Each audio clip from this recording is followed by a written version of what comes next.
All right, so we have quite a few clients coming in today, so I told Lake to get some of the big hitters ready for the showcase, so we're gonna walk in here and see what we got cooking for today. Some of the clients that are coming in. Yo. We have some renovations going on at G&G, and we have some clients coming in. So we're loading up the showcase here, trying to make it look colorful and presentable. Just going through this case here, I'm noticing quite a few pieces that we don't normally have in stock. And I feel like a large majority of our clientele doesn't know much about, say like this Vashon Turbillon, the Saru. You would think that that watch being a factory gem set watch, being 100K plus, really favorable price that we're selling it for. We got this Tahitian dial. There's a bunch of stuff that I feel like a lot of people don't know about. So like, out of all these, what would you say is the biggest sleeper and something that you would want to present to a client that comes in right now? One of the big sleepers in my mind, honestly, is this 3712 3-dot. So obviously you can see here, we got the 3700 as well, which I feel like a lot more people, when they think like vintage Nautilus, they go for the 3700. But this 3712 is the first time that they kind of produced this dial, which is on the 5712. I've posted polls on Instagram showing a 5712, a 5711, and a 5990, and almost always people prefer the 5712. And this dial is like out there. It's not like a simple dial like that. So in terms of what I see as like revolutionary for Patek, like one of Patek's biggest successes, obviously a flat blue dial is gonna be a success, but having this, which is like so off balance, be seen as like the most visually aesthetic and appealing like Patek's, I think that this is like, could be one of the best vintage buys. I just love it, I really do. I mean, they're much more rare than the 3700s and the other vintage Nautiluses, and the price is very favorable. I mean, that's another really sick watch. So a lot of people don't know about this watch. They only made it for a couple of years. It discontinued, I believe, in 2007, if I'm right. I'm not 100% sure. But I mean, like that watch on the green Horus looks spectacular. It's like a tannish gradient in the dial. It's not a color that they use on any other watch ever. That watch is really sick. I do love it. Out of like every watch or Nautilus in general that you can get on strap, I'm not a huge strap guy, but just the colorway with this Horus strap, the smoke dial, the two-tone with the white gold, the rose gold, I think binds together almost flawlessly. It's definitely, I think, a great daily wear. You could obviously put it on the OEM strap. There's we have like red, white, black. You can change it up. This watch has a lot going on. It's definitely a very eye-catching watch, and it's a very rare 5712 GR. Oh, super sick piece. I mean, definitely a sleeper. Not many people know about that watch. Honestly, I didn't know about it before it came in. Another watch that I think you were talking about a little earlier, like this Vashon Turb. It's like steel Turb, under 100 grand. And the Vashon blue is so bright. Like, I think it's one of the best blues you can get on the market, period. It really is. Yeah, people love it. You can see that it's blue from a mile away. I mean, if you look at this from a mile away, like, I don't know what the lighting looks like, but tell me which one looks more blue. Even like, let's say like the green on this watch versus like the green, like khaki green on like an AP. I think that this blows it out of the water. No, I think that green is really cool. It has like a metallicness. It's like a metallic olive dated. Yeah, no, this is a hot I mean, watch. I would take that over a dated any day. Oh, easy.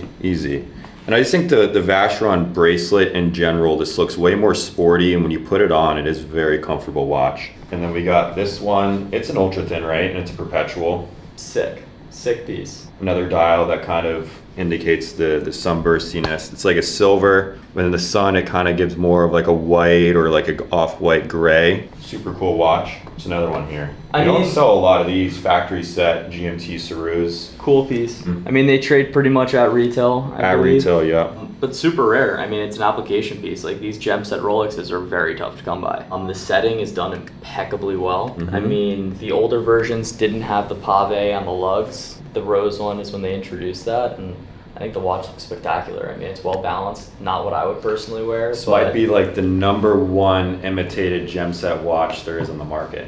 Yeah. Especially out in Miami, like if I see someone wearing this, I don't know what it is, but I just automatically I'm gonna be very skeptical. Yeah. You really have to look at it, but this one's very obvious that it's factory who do you set. think does better like diamond settings? I mean, obviously we got the AP with the factory diamonds here next to the factory. AP. Why do you say? I just feel like how they set it with the dial, like this is just a black dial versus like other perpetuals. For example, the one that we sold last month with the blue sapphires with the light blue dial. I just feel like the way that Japan. Yeah, they put the diamond color with the dial. I feel like Rolex doesn't really do that. Patek does a really good job of that. I mean, this is obviously not like rubies or a bezel that's got sapphires or diamonds, but diamonds in the dial. I mean, a lot of people don't know about this piece.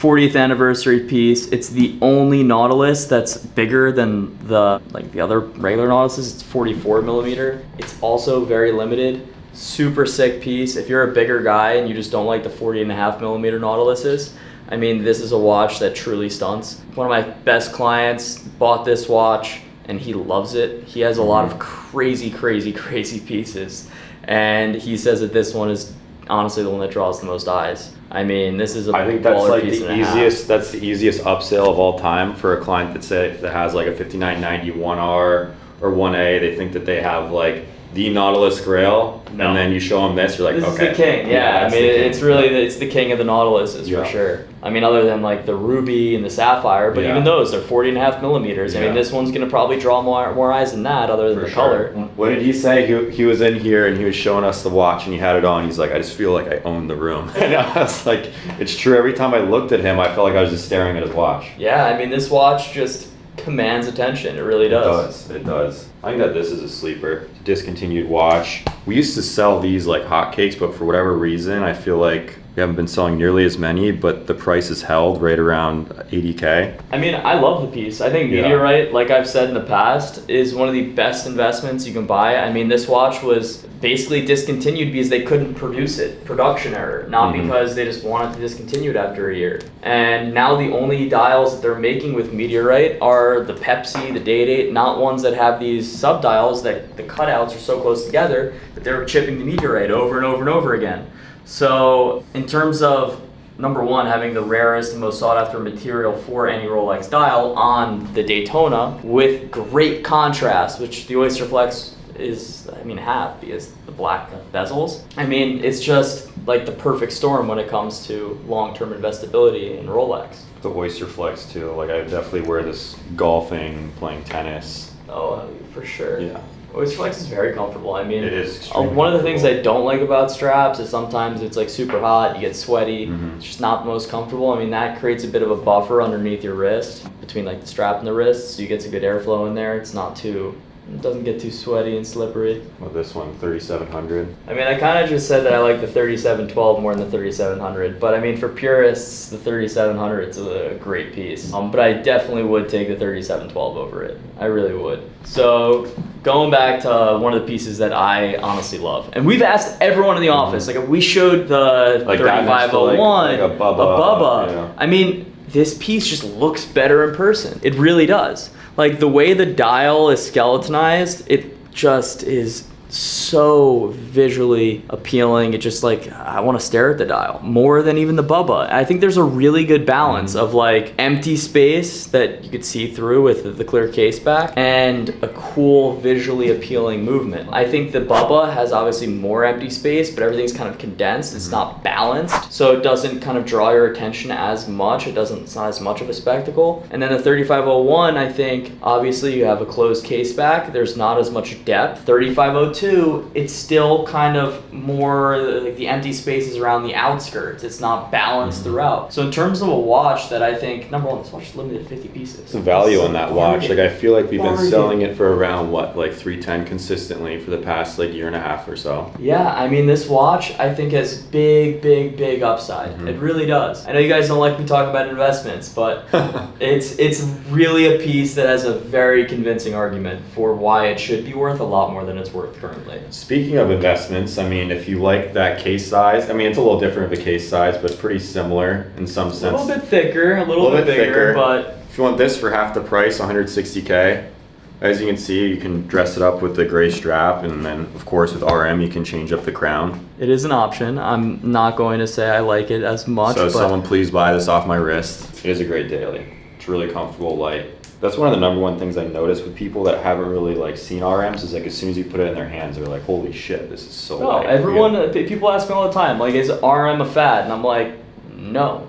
Because yeah. everyone who buys one has trouble putting any other watch back on the wrist because of how comfortable it is, how light it is, I mean, it really is a watch you can sleep with. I've said that in other vlogs, but it's true, and nothing else even comes close. I mean, I love my Patek. It's super comfortable. I think it's the most comfortable bracelet out of every single brand. Does it come close to wearing a 35 or a 67? No, it doesn't. It's not a comparison. All right, so with all that being said, top 3 biggest sleepers out of all these watches here for some of the watches we just talked about. 3712, 35 Americas, and I'd have to go with this Turb. I think those are the biggest sleepers. I think those are good choices. All right, guys, let us know in the comments below. Did Lake do a good job picking out the biggest sleepers? If you have an opinion, feel free to comment below. See you guys next week.